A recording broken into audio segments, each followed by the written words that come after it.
Ladies and gentlemen, Mr. Tony Robbins. Boy, good to see you, man. You too, buddy.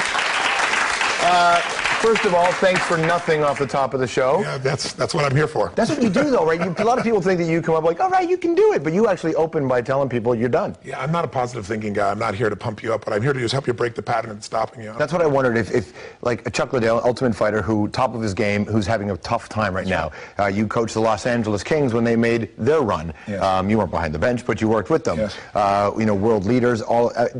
Can you approach people the same way? Or even though patterns have developed, do you have to go at everybody very differently? Well, everybody has a different personality, different beliefs, different values, different cultures. But we have the same human needs. And our nervous system functions the same way. So, for example, when you're turning around an athlete, we've all seen an athlete walk out and you think he's going to miss the shot. You know it. You can see it in his body. He's missing that certainty, that complete edge. And that's a state. So I don't know if you're on the show, it's ever happened to you, but it happens to most people. You know, you say something, and after you say it, you think, how did I say that? I can't believe I said that. It was so stupid. Every day of my life, bro. Yeah, right. Every day is like that. But you have other times, I know you do, I've seen it, where you're like in the flow and you know it, where you say something or it comes through you, and afterwards just like, that was me. I don't know how I did that, but I'm impressed with myself. That state of mind can be triggered. So I'll give you an example. I took Andre Agassi years ago when, like 91, 92, he'd been #1 and dropped down to 32nd. Yeah. And they brought him to me and he was not happy and he's working on his swing. And I said, Andre, when you hit a tennis ball perfectly, you're not thinking about your swing. There's a state. So I show him films of when he won at Wimbledon, when he had this thing called hair. And he walks in a certain way and he owns it and he looks at the other side and he's got this look in his eye. So I show him what he does both physically and his focus. And then I contrast that to what he did when he lost, in the French Open. And he's destroyed there, different body. And you find those triggers, and once you know those triggers, you can change the state. So for example, somebody's depressed, you know what their body's like. Where's their shoulders? Where's their head? Down. Talking loud or quiet? Fast or slow? That's true. And that biochemically changes you. So most of us use drugs to change our biochemistry. We live in, it appears to be the over-medicated generation. Appears? Yeah. Everybody I know is on something, man. I mean, in fact, you go out to a party and someone's like, I got a bit of a headache. Here, try Xanax. That's not for headaches. Try it. It'll help. And I imagine that weighs into what you do. I assume there are a lot of people who just try to mask, or not even mask. Sometimes I guess medication does help. I'm not a doctor. I don't know. Yeah. But from your perspective, you see this. Well, I'm sure the places where it's a necessity, but there's no question we over-medicate. If you look at the statistics on what we've done to our kids in the last 10 years, whether it be Ritalin, you can go to any drug and you can see that it's exploded, and it's been marketing. And it's also, I think, us not taking responsibility. We're all so busy. People have got so many emails and so many voicemails, and they're just trying to get through the day. We don't talk to anybody anymore. It's like, I don't want to talk to them, we just communicate to them. Yeah. It's kind of a bizarre thing. Let me text to them, let me just leave a message on their Facebook or whatever. So I do that all the time. And I'm not saying it's wrong, but I'm just saying the biggest thing that's missing for meaning is depth. Yeah. Most of us have so much breadth, but not as much depth. And that's when life starts to feel alive. And without that depth, you learn for something to try and get out of the fact that you don't feel that meaning in your life. And that might be food or it might be drugs. How many people do you know that take antidepressants and they're still depressed? Yeah. I get people who come to my Date with Destiny seminar. I had a gentleman get up who was maxed on all forms. He had Prozac, Zoloft, everything. And at the very end, he's totally depressed. I found out that he's a psychiatrist who supervises other psychiatrists in the area of depression. So that's why he gets all those prescriptions. Well, but by the end, we got to the cause. The cause is when your life doesn't match your expectations, you're going to be in pain. Like if you look, anybody looks at an area of your life that you're happy in would be what? What's an area you're pleased in? I like my job. Yeah, I would think that was pretty obvious, right? So right now, why do you like your job? Because it doesn't feel like I work. Yeah. And so your life conditions right now, condition of your life, matches your core expectation of what it should be like. Yeah. That wouldn't be work. It'd be fun. It'd be amazing. I'd have an impact. Yeah. Tell me now you're not thrilled with, if there is one. I have no focus. Really? Yeah, I can't focus on anything but this job. Oh, okay. The rest of my life's a disaster, man. Tell me now you're not pleased with specifically the rest of your life. I can't sleep. Can't sleep? Yeah. Oh, interesting. Why? I don't know. It's been like 20 years. Interesting.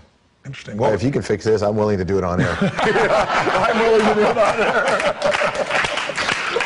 Well, since I sleep very often 3 or 4 hours a night, I'm not a good guy to do the training for you. Fair enough. But part of that process, if we took an area of life, let's say whatever area, your relationships, your life, anybody tells me an area, my relationships are not where I wanted to be. Yeah. The reason they're unhappy is their life conditions don't match how they think it should be. So I'll give you an example. A woman is very depressed. She's got all these medications. I start talking with her. I dig under to find out what is her mindset. What's her blueprint? What's the real problem? Find out that she's 61 years old. She always believed she had to have 3 children. They're going to be perfect, and she will happily live ever after. She's been married twice.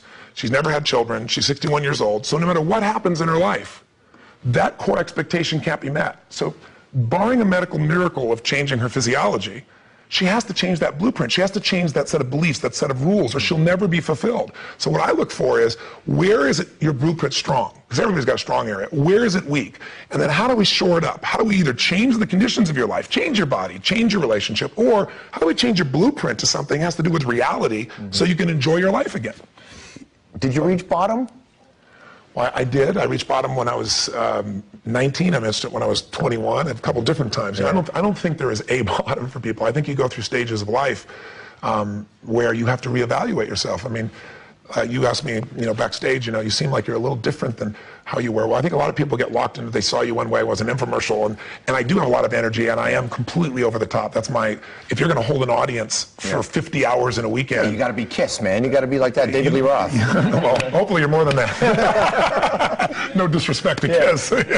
But you've got to be able to meet all those people's needs who won't sit for a 3-hour movie, and you got to be able to do everything, and you got to use the body. So I think people lock me into that place. But also, when you go through the loss of your mother, I know your mother's very close to you, mine was as well, 3 fathers in my case. Yeah. When someone tells you, pardon me? You buried 3 fathers, you still have a tumor. I do.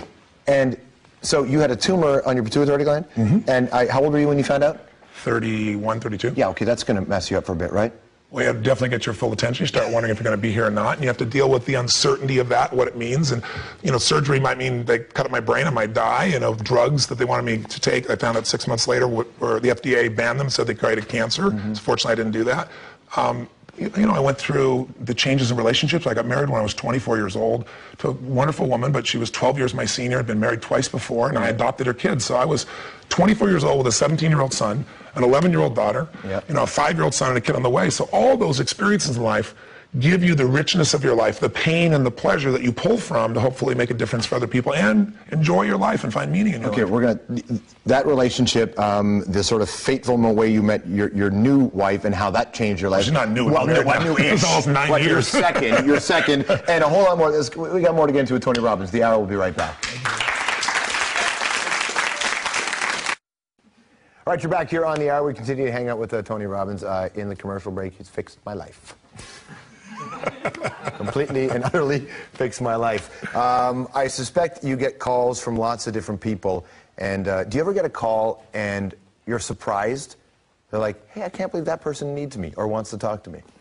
Not at this stage of my life, because everybody has something they want to change, and it's only a matter of time. I don't care. None of us are invincible. And even if you've succeeded at everything, then it's like, what's the next level of fulfillment for me? So I'm not really surprised by that, but I've had some very interesting experiences of, different people at different stages that, how am I going to work with this person when somebody just bit off somebody's ear and they're a boxer, to give you an idea. Come on, you worked with Iron Mike Tyson? Yeah, right after that occurred, and then I'm there on the side watching his next fight, praying he doesn't do this again, But here's a guy, as an example, I'm a student of people's psychology, not in a pragmatic way. Not let's analyze your past, but let's look at what's really real and what's governing you today. And he was one of the most surprising people I ever met. I've been with Nelson Mandela, Mother Teresa, I've been amazing human beings that I respect. But this guy is so well-read.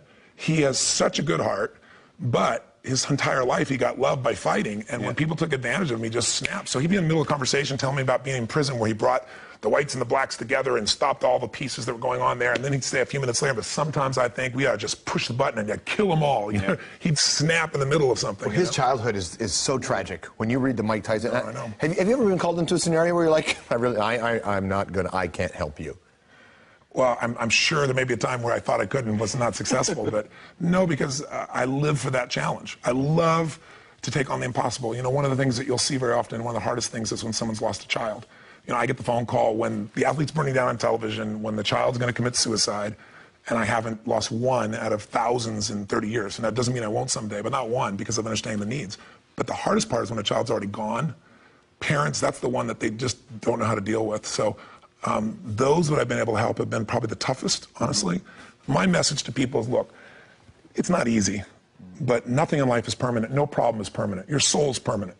Nothing is so pervasive that you can't recover from it if you change your psychology and if you're willing to do something and get outside of yourself. And so that thought process kind of guides me if I'm working with somebody. I don't think I ever come to a point of I'm going to surrender or not take it on. Has President Bush called you and said, help me with Iraq? What do I do here? No, he's not. He's not. Could you help him? I'm not a fan of President Bush, like most humans, I think, at this stage. But I wonder how much, and I ask you that, in that, do you need to be liked? Do you want to be liked? I think I want to be loved. I think everybody wants to be loved at some level. But I think up until I met my wife, almost 9 years ago, my Bonnie Pearl, my sage, she changed my life because she loved me. For me, it wasn't what I did. Mm-hmm. I can remember being on stage. She wasn't a fan of you, was she? Not even slightly. She thought, well, these people are messed up. Who's this Tony Robbins guy? She thought, Mr. Success. I had glued hair and, that stuff. She finally got me to cut my hair, thank God, something. But we fell in love in a different way, not an attraction, like a spiritual connection where I saw her across the room, walked across, and you are so beautiful. I mean, inside beautiful. And then we're friends for 6 months while I dated other people and became really deep friends. So you're obviously, you want to be touched by life and all that stuff. People come to you and expect you to help them get through their life. When you go through tough times and failures personally, do people have a false expectation of what your life should be like? Well, I think we're in a society today where we love to build somebody up and tear them down. I don't know if you've been through that stage yet, but I'm sure you will be. It's just part of our society today. But also that makes you look at your life differently. I started to tell you, probably a moment in my life, you want to talk about a failure. I can remember being on stage in the Continental Center in New York City, and I had 18,000 people, which in those days would be a dream to have that many people. And, I want to make it like a rock concert. You won't sit for a 3-hour movie. I'm going to hold you for 12 hours. I got to deliver. You can vote with your feet in any moment. So it's been a killer day, and people are out of their minds, and people are so generous. They come up and hug you and love you. And that same day, my company went public. I made $400 million, on paper that day. Yeah. So it should have been like the greatest victory, and emotionally, physically, financially, contribution. And I went home and I was depressed. And the reason I was depressed is, on stage, that was me. But when home, I was always mitigating because I was too loud, I was too this, I was too that. Mm-hmm. And I had to make that decision to say, you failed miserably in this area. Someone else may be happy, but if you're not happy, what is this all for? Here's my last question. Tom Cruise, Magnolia. Did he call you? No, he didn't call me. When you saw that, what did you think? Well, I saw parts of it, obviously, that were an exaggeration of my work. And then there's another gentleman I know that he actually went and modeled, worked with men on picking people up, and it was just it was a fascinating thing to watch. But no, it wasn't terribly exciting, and no, he did not talk to me. He was not coached by me, we'll put it that way. There you go. Nice to see you. Thanks for coming in. Good to see you, too. Tony Robbins, everybody. Awesome. Lots more to come down, my friends. See you right back.